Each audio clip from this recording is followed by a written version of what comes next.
পরিচয় দেই।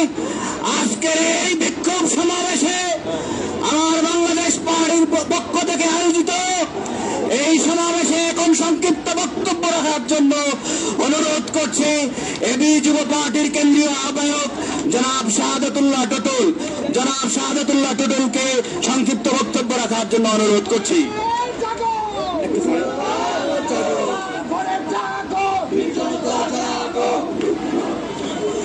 প্রিয় দেশবাসী, আজকে গুলিবিদ্ধ হয়ে শহীদ হয়েছিল শহীদ নূর হোসেন।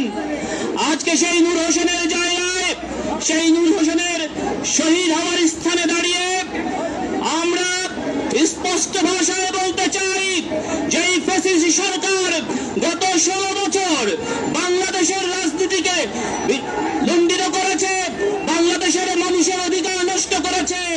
সেই ফ্যাসিস্ট সরকারের বিরুদ্ধে আমাদের আন্দোলন চলছে, আমাদের আন্দোলন চলবে ইনশাআল্লাহ। এভরিবডি বাংলাদেশের 18 কোটি মানুষকে সাথে নিয়ে যাদের আজকের এই দিনে সবাইকে ধন্যবাদ।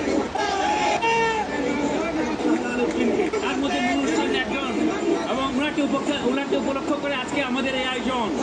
এই আয়োজনের মাধ্যমে আমরা জানান দিতে চাই যে আমাদের যারা শহীদান আছে তাদের কারো রক্ত আমরা বৃথা যেতে দিব না, এবং আওয়ামী লীগের দোসর এবং আওয়ামী লীগ কাউকে আমরা এখানে স্থান দিব না।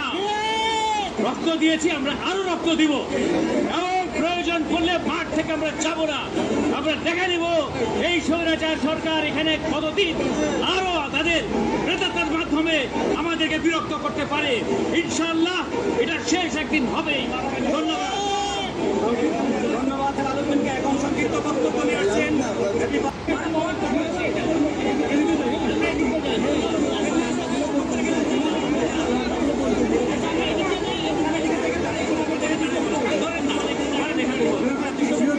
আসসালামু আলাইকুম। আপনারা দেখতে পাচ্ছেন এই নূর হোসেন চত্বরে লাখো মানুষের ভিড় চলেছে। কেন এই ভিড়? এই ভিড় এই জন্য যে পলাতক শেখ হাসিনা খুন করেছে, হত্যা করেছে, মানুষকে নির্যাতন করেছে। সে 5ই আগস্ট পালিয়ে গেছে এই ছাত্র জনতার বিপ্লবের মুখে। সেই শেখ হাসিনা আবার হুঙ্কার দিচ্ছে সে নাকি এই দেশে মেহেদি আসসালাম হয়, তা বেহেশতের টিকিট দেয় মানুষকে। শেখ হাসিনা ভারতে বসে সে পাগলের প্রলাপ করছে। সে যে জিনিসটা করছে সেটা একমাত্র এনার্কি এবং এই দেশের স্থিতিশীলতাকে নষ্ট করা। আমরা সেই জিনিস হতে দেবো না। বিরোধী দলের